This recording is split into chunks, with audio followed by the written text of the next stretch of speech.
Hello विद्यार्थी मित्रों, केम छो बधा? New vision school online class में तमारू स्वागत है।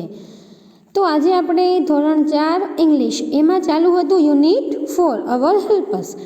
तो हवे एमां आपणे आगळ जोईए एक्टिविटी नंबर 7 शिक्षकनी मददथी वार्ता वांचो। वार्ता कीधी એટલે તો ખ્યાલ આવી ગયો છે કે આ કંઈક વાર્તા હોય।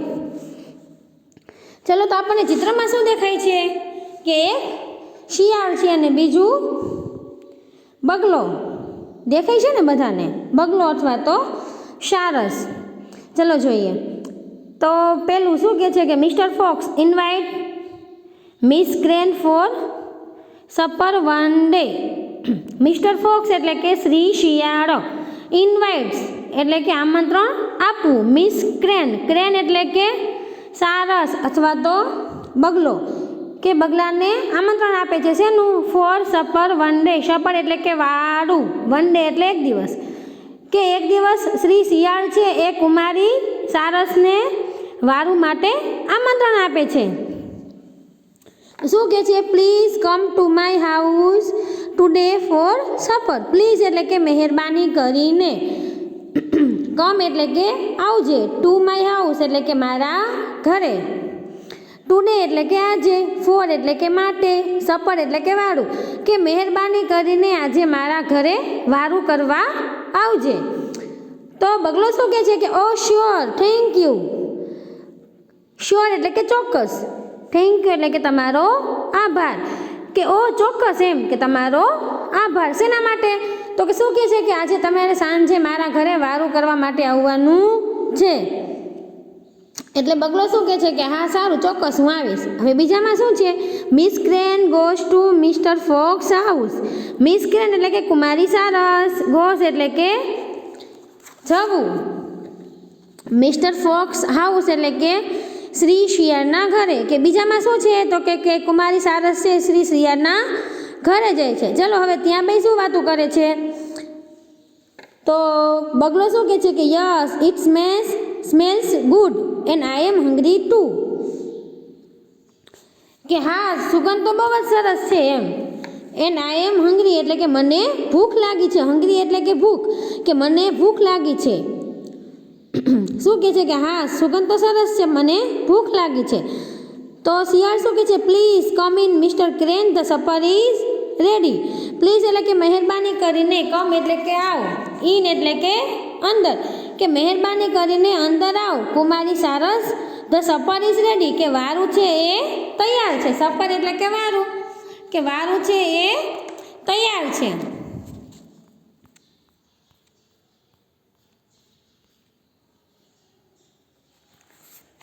હવે ત્રીજામાં શું છે? ધે બિગન ટુ ઇટ, કે તેઓ જમવાનું શરૂ કરે છે। Mister Fox can eat from the dish.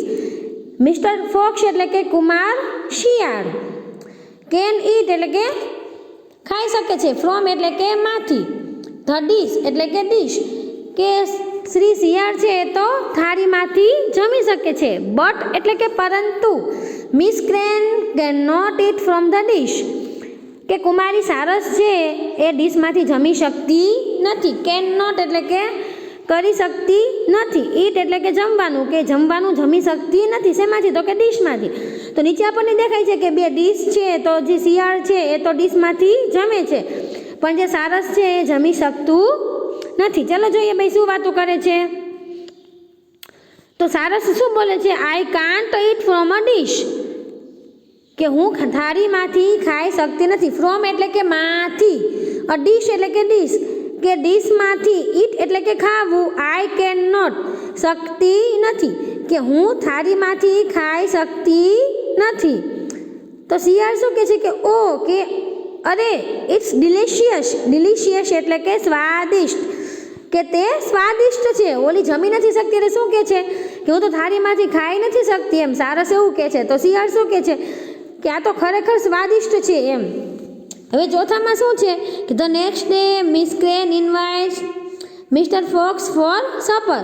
The next day એટલે કે બીજા દિવસે, મિસ ક્રેન એટલે કે કુમારી સારસ, ઇન્વાઇટ્સ એટલે કે આમંત્રણ આપવું, મિસ્ટર ફોક્સ એટલે કે શ્રી શિયાળને, ફોર સપર એટલે કે વાળું, તો શું કહે છે ચોથામાં કે બીજા દિવસે કુમારી સારસ છે એ શ્રી શિયાળને વારું માટે આમંત્રણ આપે છે.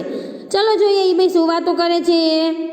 તો નીચે સારસ બોલે છે, જો please come mister Fox, supper is ready. Please એટલે કે મહેરબાની કરીને, કમ એટલે કે આવો, મિસ્ટર ફ્રોક્સ એટલે કે શ્રી શિયાળ, સપર ઇઝ રેડી, રેડી એટલે કે તૈયાર, સપર એટલે વારું, કે મહેરબાની કરીને આવો શ્રી શિયાળ, વારું તૈયાર છે.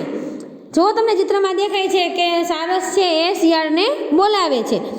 તો નીચે શિયાળ શું બોલે છે કે યસ ઇટ સ્મેલ્સ ગુડ, કે હા તેની સુગંધ તો સરસ છે. સ્મેલ એટલે કે સુગંધ, ગુડ એટલે કે સરસ, કે તેની સુગંધ તો સરસ છે. આઈ એમ હંગ્રી ટુ, કે મને પણ ભૂખ લાગી છે. હંગ્રી એટલે કે ભૂખ, કે મને પણ ભૂખ લાગી છે. હવે જો નીચેના ચિત્રમાં શું છે કે ભાઈ જમે છે, તો સારસ છે એ કુંડામાં જમે છે અને શિયાળ છે જમી શકતું નથી. ચલો જોઈએ ભાઈ શું વાતો કરે છે. ઓ ઇટ્સ ડિલિશિયસ, સારસ શું બોલે છે કે અરે આ તો સ્વાદિષ્ટ છે. ડિલિશિયસ એટલે કે સ્વાદિષ્ટ, કે અરે આ તો સ્વાદિષ્ટ છે. તો શિયાળ શું બોલે છે, oh no I can't eat from a pot, કે ઓ ના હું તો પોટમાંથી જમી શકતો નથી, અથવા તો હું તો કુંજામાંથી ખાઈ શકતો નથી. આપણને ચિત્રમાં દેખાય છે કે કુંજો હોય તો કુંજામાંથી શિયાળ જમી શકે નહીં. તો શિયાળે શેમાં આપ્યું, તો એને ડીશમાં. તો ડીશમાં કોણ ન જમી શકે, તો કે બગલો. બગલો છે એ બિચારો ડીશમાં જમી શકે નહીં. બગલો ડીશમાં ન જમી શક્યો એટલે એને પછી એનો બદલો લેવા માટે શિયાળને જમવા માટે બોલાવ્યું. તો પછી એને શેમાં જમવાનું દીધું, તો કે પોટમાં. તો શિયાળ પોટમાં જમી શકતો નથી. તો પછી સારસ શું કહે છે કે હા. સારસ હસે છે કેમ કે શિયાળ જમી શકતો નથી. સમજાઈ ગયું બધાને સ્ટોરીમાં શું કહેવા માંગે છે. શિયાળ અને બગલાની વાર્તા છે. એકબીજાને બે જમવા બોલાવે છે. પહેલાં શિયાળ બોલાવે છે તો બગલો જમી શકતો નથી અને શિયાળ તેમ કહે છે કે હા જમવાનું તો ખૂબ જ સરસ છે. તો પછી બગલો છે એ બીજા દિવસે શિયાળને જમવા બોલાવે છે. પછી એ પોટમાં જમવાનું આપે છે તો શિયાળ નથી જમી શકતો. તો બગલો શું કહે છે કે હા જમવાનું તો ખૂબ જ સરસ છે. પછી છેલ્લે બગલો છે અથવા તો સારસ છે એ દાંત કાઢે છે. સમજાઈ ગયું બધાને? ચલો હવે આગળનું જોઈએ. રિવિઝન 1. Activity number 1. બંધ બેસતા ન હોય તે શબ્દને ફરતે રાઉન્ડ કરો. કે જે શબ્દ એમાં બંધ બેસતો ન હોય એના ફરતે રાઉન્ડ કરવાનું છે. મતલબ કે એના જેવો ન હોય અહીંયા રાઉન્ડ કરવાનું. તો જોઈએ પેલું રેડ, બ્લુ, બિગ અને ગ્રીન. તો રેડ છે એ કલરનું નામ, બ્લુ છે એ પણ કલરનું નામ, ગ્રીન છે એ પણ કલરનું નામ, તો બિગ છે એ કલરનું નામ નથી. તો ચલો બિગ છે એના ફરતે રાઉન્ડ કરો. પછી છે ડૉક્ટર, ટેલર, સિસ્ટર, ટીચર. તો ડૉક્ટર છે એ વ્યવસાયકાર કહેવાય, ટેલર છે એ પણ વ્યવસાયકાર કહેવાય, સિસ્ટર તો એમાં આવે નહીં, અને પછી ટીચર, તો ટીચર પણ વ્યવસાયકાર કહેવાય. તો સિસ્ટર ફરતે રાઉન્ડ કરો. ચલો પછી છે ત્રીજું એલિફન્ટ, કેટ, નર્સ, ડોગ. તો એલિફન્ટ છે એ શેમાં આવે? એનિમલમાં. કેટ છે એ પણ એનિમલમાં આવે, ડોગ છે એ પણ એનિમલમાં આવે, તો નર્સ છે એમાં આવે નહીં. તો નર્સની આગળ રાઉન્ડ કરો. પછી છે બનાના, એપલ, બોલ એન્ડ ગ્રેપ્સ. તો બનાના, એપલ અને ગ્રેપ્સ શેમાં આવે? ફ્રૂટ્સમાં, મતલબ કે ફળ છે. બોલ એમાં આવે નહીં, તો બોલ ફરતે રાઉન્ડ કરો.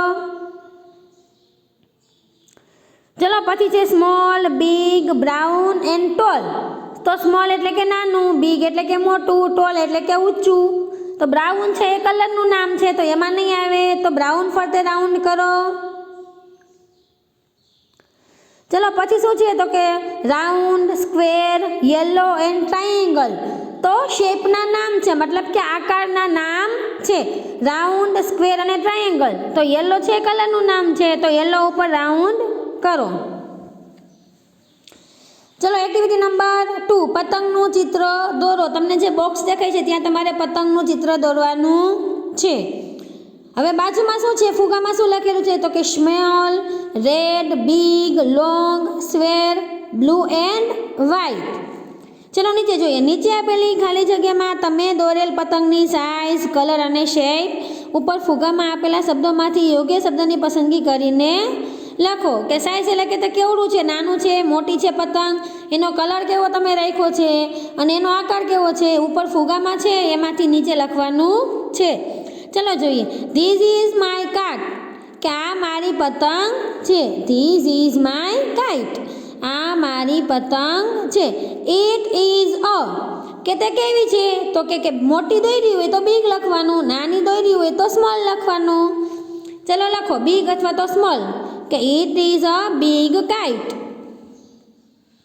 હવે ઇટ ઇઝ કે તે કેવી છે, તો કે રેડ કલરની અથવા તો બ્લુ એન્ડ વ્હાઇટ, તમે એમાં જે કલર તમારે પૂરવો હોય એ કલરનું નામ લખવાનું, કે ઇટ ઇઝ રેડ અથવા તો it is blue and white. હવે શું કહે છે કે ઇટ ઇઝ ખાલી જગ્યા ઇન શેપ, તો શું આવશે? Square. It is square in shape. પછી ઇટ હેઝ અ, હવે સ્મોલ અથવા તો લોંગ, તમારે જેવી એની પૂંછડી રાખો, જેવડી દોરો એવડું લખવાનું છે, કે ઇટ હેઝ અ સ્મોલ ટેલ. ચલો આજે આ રિવિઝન રાઉન્ડ આપણે કર્યો, ડિવિઝન 1, એમાં એક્ટિવિટી નંબર 1 and 2 તમારે હોમવર્કમાં કરવાનું છે. હવે નેક્સ્ટ જે આવશે એ આપણે આવતા વિડીયોમાં જોશું. Thank you.